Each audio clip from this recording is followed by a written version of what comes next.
Hello and welcome to our presentation of the distribution of practice by Jaden, Taylor and Connor.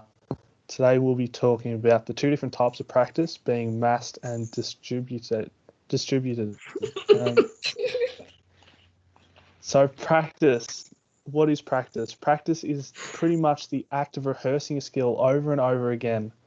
Practice compromises of all the different activities that help athletes acquire new skills and improve on those skills or help maintain them. So that can be a hockey player practicing his dribbling with the ball in order to play better in a game. By practicing, this hopefully aims to increase and improve the performance of the skill in training and in turn helping when playing in a game in situations or different scenarios. One of the types of practice is mass practice. This occurs when a particular skill or set of skills are practiced continuously during longer and fewer sessions. These sessions include little to no rest periods during them, allowing for a fast and efficient session.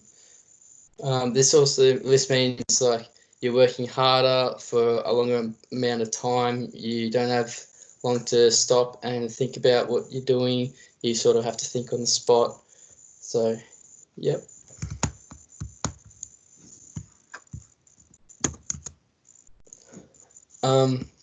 For example, a cricket coach helping to improve a cricketer's fast bowling action. They opt to use a mass practice schedule and have the individual bowl for an hour straight every day for a 3-day program. So, for example, day 1, they'll have a 1 hour session, day 2, another hour session, day 3, an hour session. So they will, throughout these different sessions, they will focus on different aspects of the bowling technique. So for an hour on day 1, they might focus on the run in to bowling crease to get their run up right. Day 2, they'll focus on the actual bowling action with the arms and the legs together. And then day 3, they'll focus on the release point and how they want to release it and aim for the target. There's advantages and disadvantages of mass practice. So the advantages are it's good for learning a simple skill, reinforces technique through repetition, helps learners to get a feel for the skill, and it can be mass practice can be an aspect of the skill that needs to be corrected. The disadvantages: performer can get bored and lose interest in training.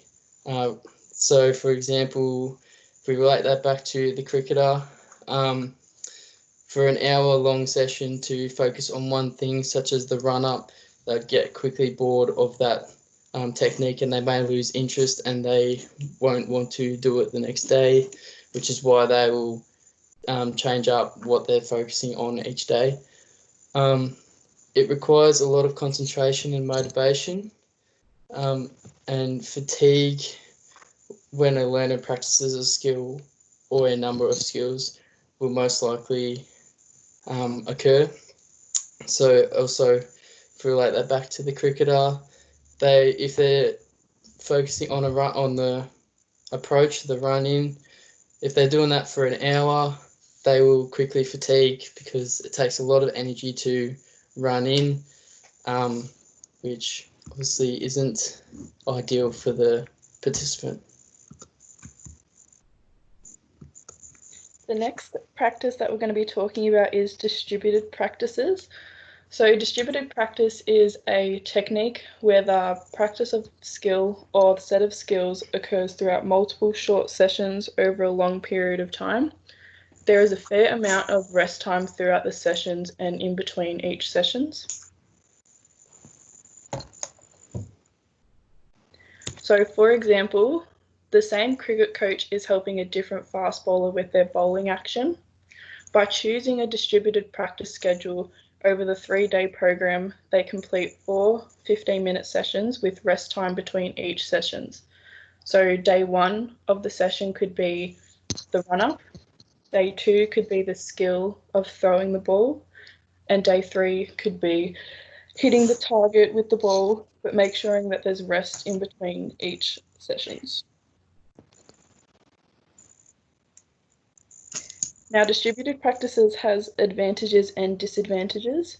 For advantages, distributed practice is good for gross motor skills that are fatiguing. So, for example, running up with the ball, throwing it over and over multiple times, but in short sessions, that will become fatiguing. In games such as volleyball, the serve to the work rest ratio may be better in mirror game situations. It also gives the learner time to think and review the feedback to improve their performance that the coach has given them. Disadvantages can be it may take longer to learn the skill due to the stop-start nature from the coach. Also, the time may be spent too long on the rest and not enough time on the work. And lastly, the time taken to complete the sessions is significantly longer due to the aspect of the rest periods throughout.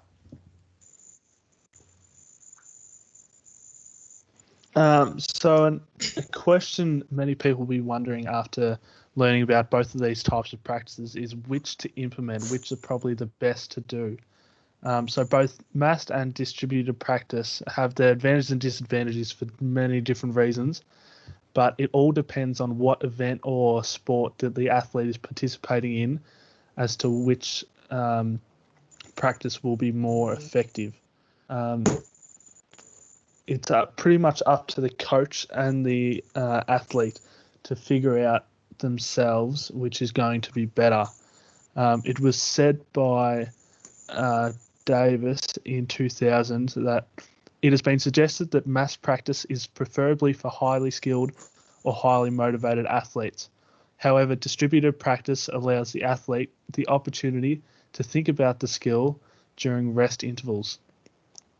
So this quote basically says that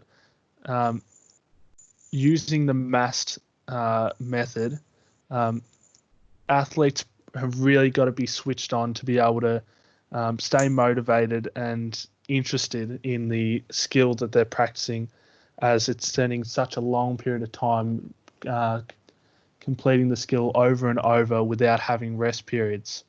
It also mentions that the ability to use those rest periods lets the athlete and the coach to discuss what they're learning and different ways they can try to improve it.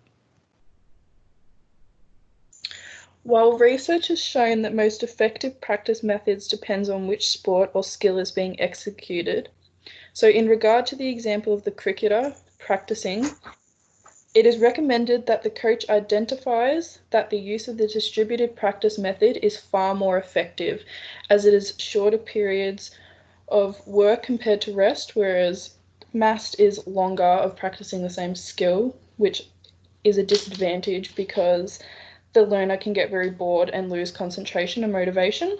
So using this skill is linked more directly to the sport due to the stop-start nature it is using with the rest periods between bowling spells. It is also allowing the bowler to alter their action and technique based on tips from the coach given during each period, such as the video analysis.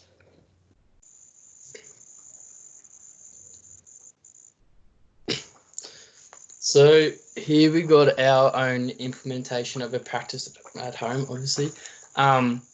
So in this video, I'm using a one-touch football.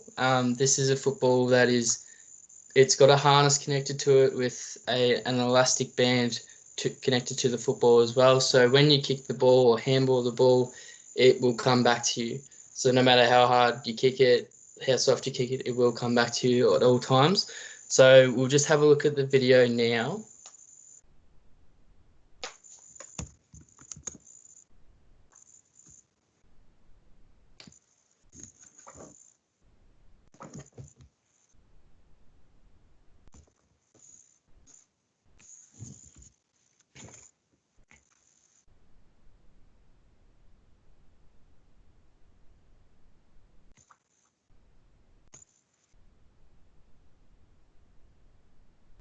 So as you could see from that video, I was able to successfully practice multiple skills with that device. I was able to practice my hand-eye coordination, my marking, and my kicking. This is a great piece of equipment that it can be used around home to just practice your skills and fine-tune them. But it also comes with disadvantages. So as I can do in that video, I can just kick it multiple times on the 1 foot, but it quickly becomes repetitive and boring, and you sort of lose interest in what you were doing. You can vary it. You can do like 30 kicks on your left foot, 30 kicks on your right foot, or you can do handballs as well. But for my personal opinion, I would prefer to do another type of training. So I would prefer to go out and actually in short intervals, in distributed practice, I would prefer to practice my skills out with other people so I can see what I'm doing with the ball and where it is going so I can self-correct. So in practicing your footy, so you prefer to use the distributed method. What's another reason why you prefer this over doing it as a mass practice style? Well, as a mass practice, you quickly become fatigued because, for example, if you are at footy training, you're there for an hour and a half, and you are doing like a lot of running. You become fatigued quickly, and you don't actually get the chance to focus on your skills. But using a distributed practice, you can split the times up into little sessions and focus on what you were doing with, or in this case, with the ball. And if you say for football you are missing targets, you can stop, reevaluate, and see what you're doing wrong. Whereas if you're doing mass practice, you sort of you don't get that break to know what you're doing wrong or try to fix it. You've just got to move on to the next session, sort of. So thank you for watching our presentation on the types of practices. I hope you, as a viewer, have learned about what types are. It's going to help you make an educated guess on which type you want to implement in future cases. So thank you very much.